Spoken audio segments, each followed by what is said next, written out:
Esta es una exploración abierta del mundo inmobiliario y de las decisiones que impulsan proyectos, inversiones y oportunidades.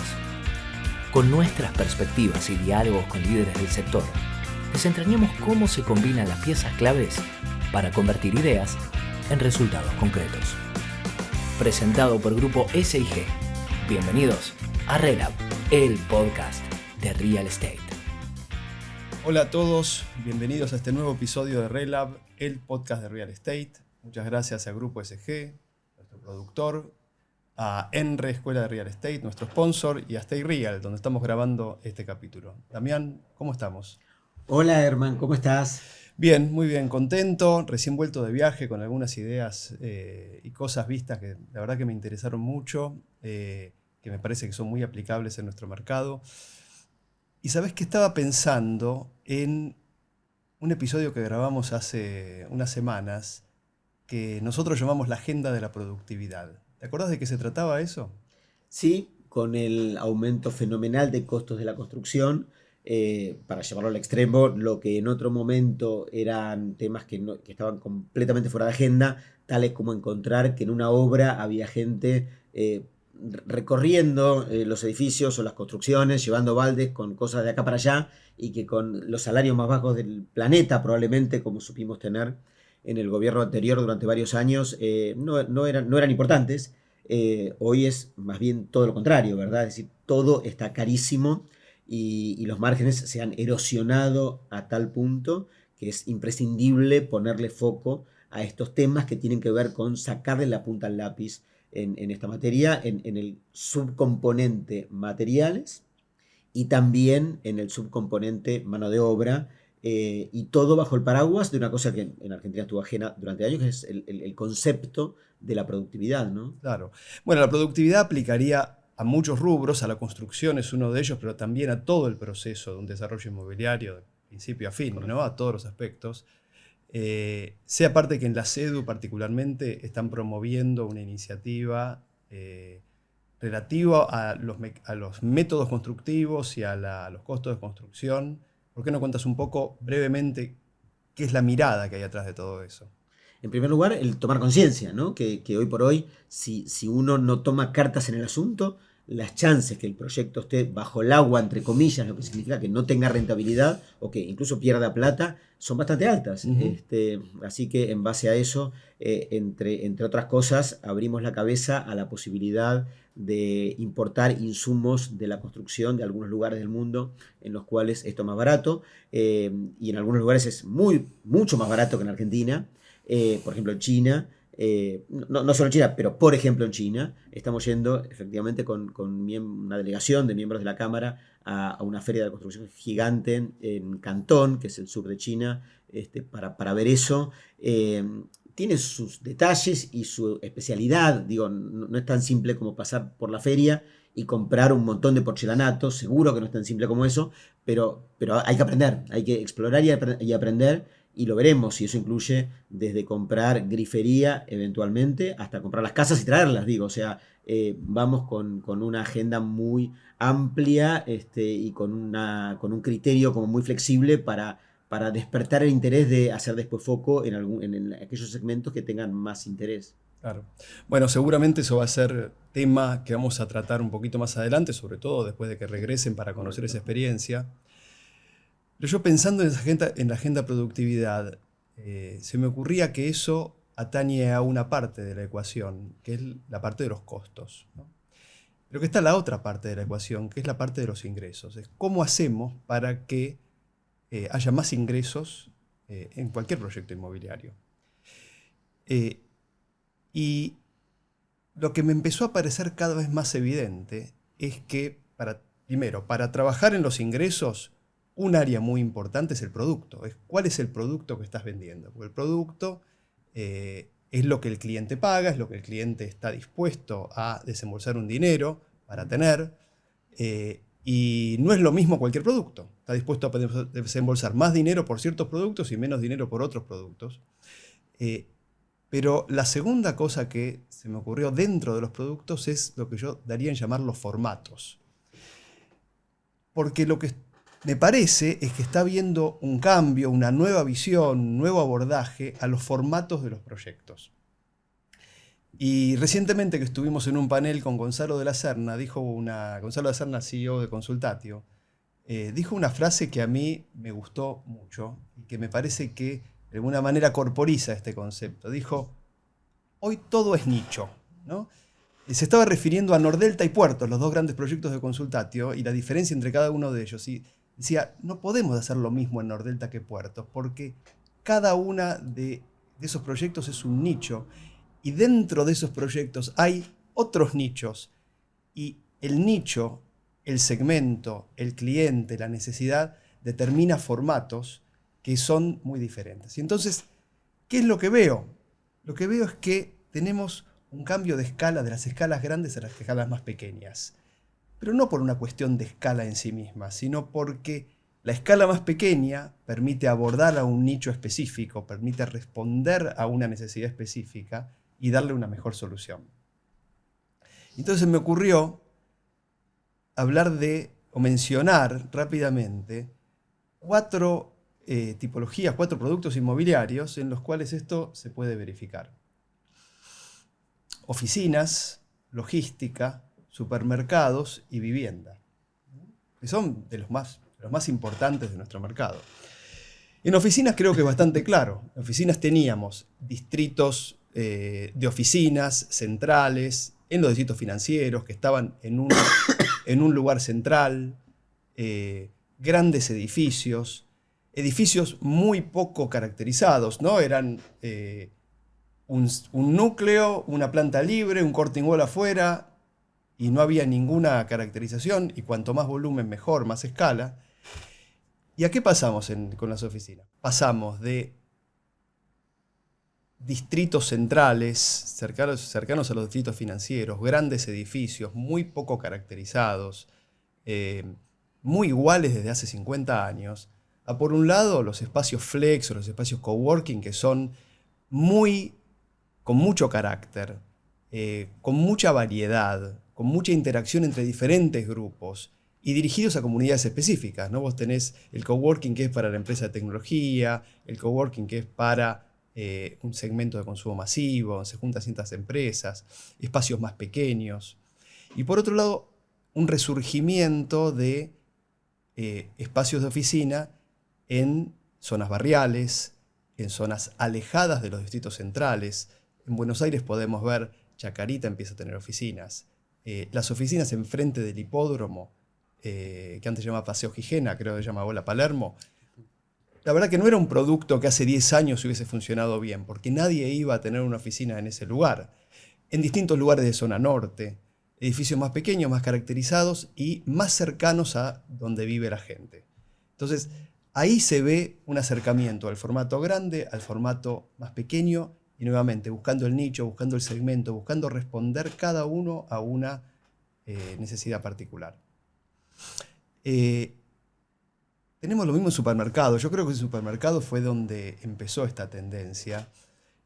Recordemos que hace unos años, 20 años quizás, lo que los supermercados hacían eran grandes supermercados centrales a escala, no se diría metropolitana, pero digamos de una buena parte de la ciudad.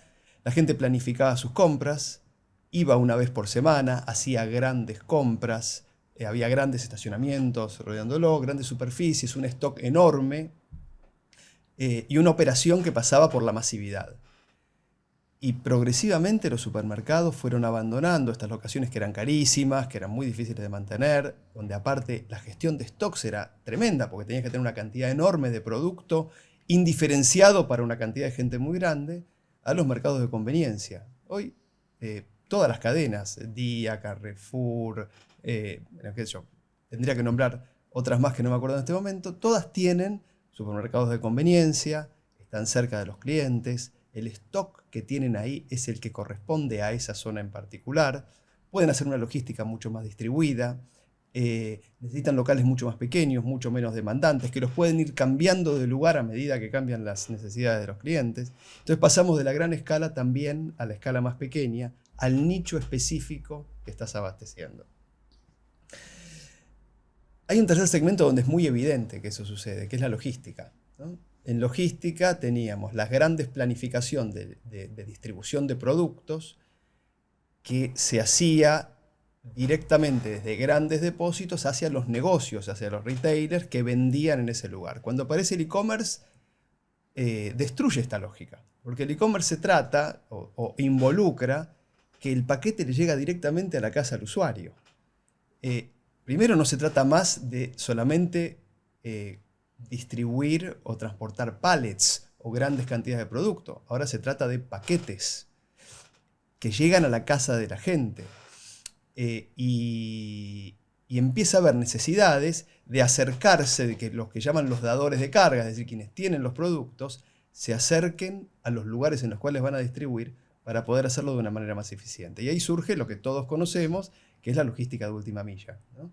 La logística de última milla que tiene 3 o 4 versiones. Tiene el depósito más cercano a la ciudad, tiene lo que se llama el micro hub, que es bien urbano y que es un centro intermedio de distribución, muchas veces con cross-docking para llevar el paquete más rápido del usuario.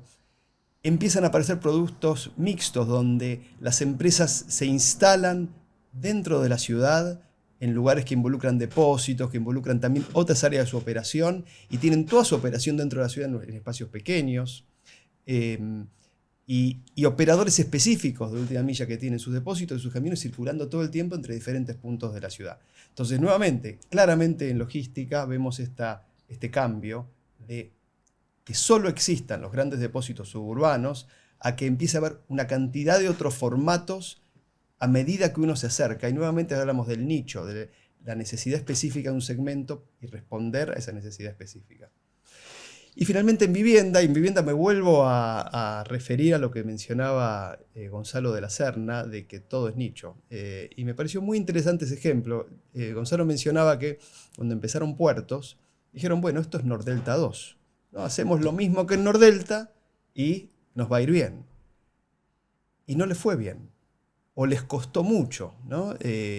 Hicieron un primer impulso comercial muy bueno y luego les costó mucho seguir con el proyecto. Ahí se dieron cuenta que había un problema de identidad, de que debían definir la identidad de Nordelta, de que debían definir la identidad de puertos, de que debían definir la identidad de cada barrio y cada zona de cada uno de ellos y tener estos nichos, estos clientes específicos que pudieran o que quisieran estar en cada uno de ellos y que ahí es donde iban a poder tener los precios y los retornos que ellos esperaban. Y creo que lo mismo se da en una cantidad de tipologías edilicias dentro de la Ciudad de Buenos Aires, donde estamos pasando de los programas más genéricos, poco diferenciados, a los mucho más genéricos y diferenciados, orientados a un target mucho más específico, con necesidades específicas. Empiezan a aparecer otras tipologías. Ya escuché 2 o 3 proyectos para gente joven orientados a que sean parejas de gente joven que tengan mascotas, ¿no? Con una modalidad diferente, una operación diferente, pero lo estoy dando solo como un ejemplo de cómo esa pequeña escala resuelve las necesidades de un mercado. Y me acuerdo de un libro que leí hace muchísimos años, de un autor que se llama Schumacher, que se llamaba Lo pequeño es hermoso, ¿no? Esto que en los 60 o en los 70 era una frase que después se fue diluyendo, hoy vuelve a aparecer.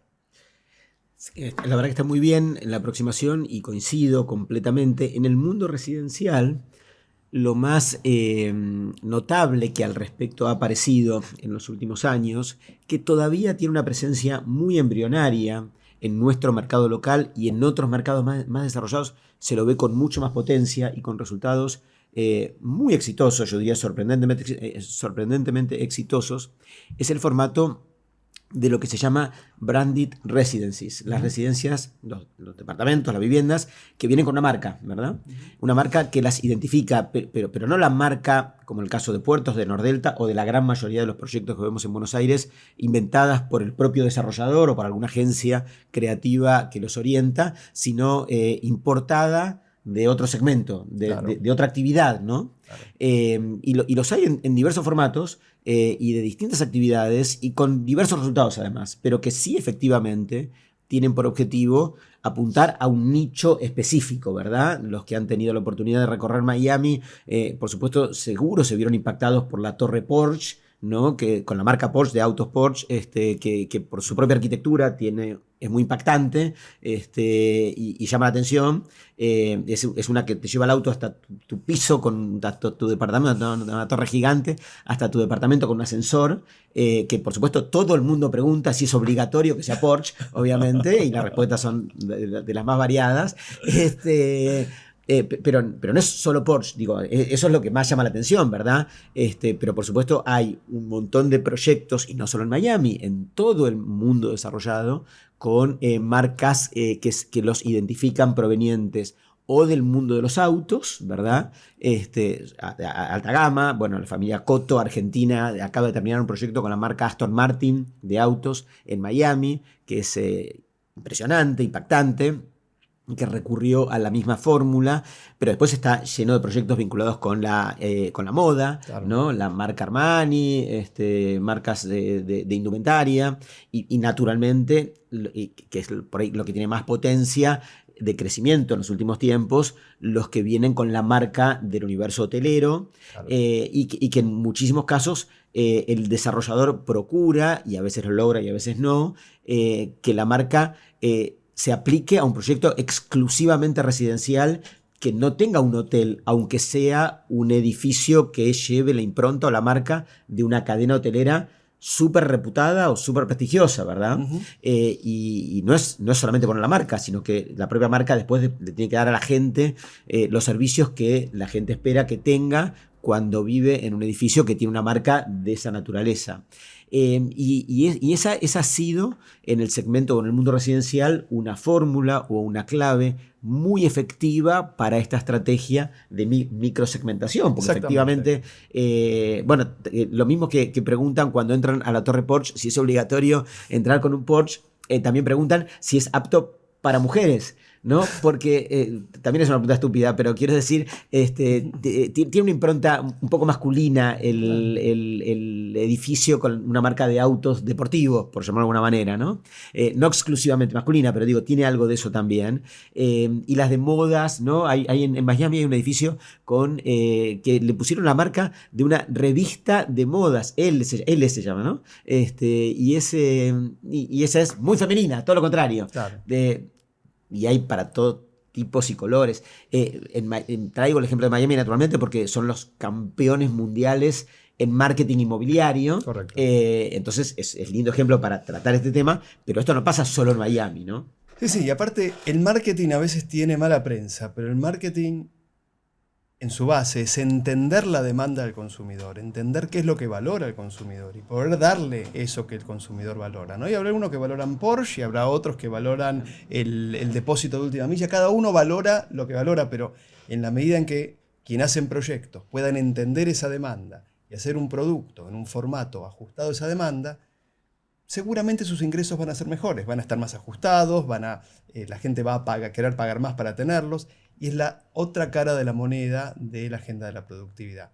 Menos costo y más ingresos. Y por supuesto que en ese diálogo, una cosa que todo aquel que quiera recorrer ese camino, siempre se va a encontrar con que el día que vas a ver a Armani, a Aston Martin o el que sea, el responsable de la marca, lo primero que dice es, no, pero espera, vos vas a un edificio que vale algunas decenas o incluso centenas de millones de dólares. Mi marca vale bastante más que tu edificio, claro, aunque el edificio sea semejante gigante, ¿verdad? O sea, la propia marca vale más, con lo cual, bueno, seamos equilibrados y cuidadosos respecto de cómo se trata, ¿no? Correcto. Bueno, estamos aquí con Ornella Berzano, nuestra productora, que nos acompaña para hacer un cierre como en otras ocasiones. ¿Qué te sugiere todo esto, ¿Cómo Orne? están? Un montón de cosas. Se me vinieron varias cosas solamente, vamos a tratar de ordenarlas. Por un lado, cuando dijiste que habías viajado y comentabas un poco lo del viaje y esto de los distintos formatos, me quedé pensando en como qué grandes que somos los latinoamericanos en importar lo que sucede en Estados Unidos, ¿no? Como que es algo que hacemos constantemente, por más que intentamos que la identidad latinoamericana reflote, ¿no? O sea, no dejamos de mirar lo que sucede al norte del continente. Y esto hace que en un momento importábamos la masividad, importábamos como estos grandes distritos centralizados en donde todo sucedía, y cómo con la pandemia siento yo que hubo un gran quiebre en el que estos distritos explotaron por los aires, se vaciaron, y se puso en duda, ¿no?, esta cosa de que la persona tiene que acercarse al producto, ¿no?, en su auto, caminando, Claro. y demás. O sea, yo quiero trabajar, me muevo para trabajar, quiero comprar algo, me muevo para comprar algo, tengo que ir al shopping de moda, me muevo para el shopping de moda y demás.